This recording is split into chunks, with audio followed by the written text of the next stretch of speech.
श्रद्धालुओं, जय श्री कृष्ण, जय श्री राम, जय श्री राधे राधे, जय श्री महाकाल। इस प्रवचन में आपको श्रवण कराएंगे कैलाश और बैकुंठ आदि की उत्पत्ति की कथा। नारद जी से ब्रह्मा जी बोले, जब शिव जी अंतर ध्यान हो गए तब मैंने हंस का और विष्णु जी ने बहराय का रूप धारण किया। हंस के ऊपर जाने की गति निश्चित होती है और नीर क्षीर विवेक के कारण तत्व ज्ञान को जानने में तथा तत्व का निर्णय करने में समर्थ है, और बहराय की गति नीचे उतरने में निश्चल होती है।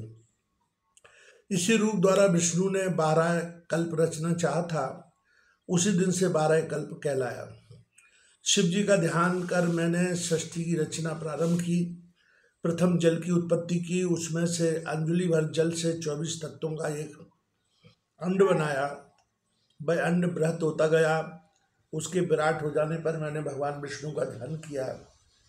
उन्होंने अंड में प्रवेश कर उसे चेतन किया। उसके सहस्त्र पैर, सहस्त्र हाथ, सहस्त्र नेत्र, सहस्त्र सिर आदि प्रकट हो गए। उस विराट पुरुष ने सारी पृथ्वी को ढक लिया। फिर विष्णु कैलाश से ऊपर बैकुंठ को चले गए। मैंने सृष्टि रचना प्रारंभ कर दी। पहले पाप की सृष्टि की, जिसमें अविद्या और तप की प्रधानता थी।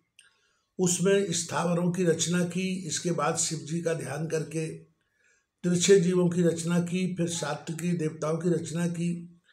शिव जी की आज्ञा से रजोगुण वाले मनुष्यों की रचना की। इस प्रकार 5 तरह की सृष्टि हो गई। फिर मत्सर्ग, सूक्ष्म भौतिक सर्ग तथा वैकारिक सर्ग उत्पन्न किए। वैकारिक सर्ग से प्राकृतिक 8 प्रकार की सृष्टि हुई। जब इसमें विकृति हुई तो नवा कुमार सर्ग उत्पन्न किया। फिर उपयोगी दोगात्मक सर्ग उत्पन्न किया, जिसमें सनकादिकों का महान कौमार सर्ग उत्पन्न किया। ये मेरे मानसपुत्र कहलाए। जब मैंने इनसे सृष्टि रचने को कहा तो मेरे नेत्रों से अश्रु टपकने लगे। विष्णु जी के कहने पर मैंने शिव जी का तप किया।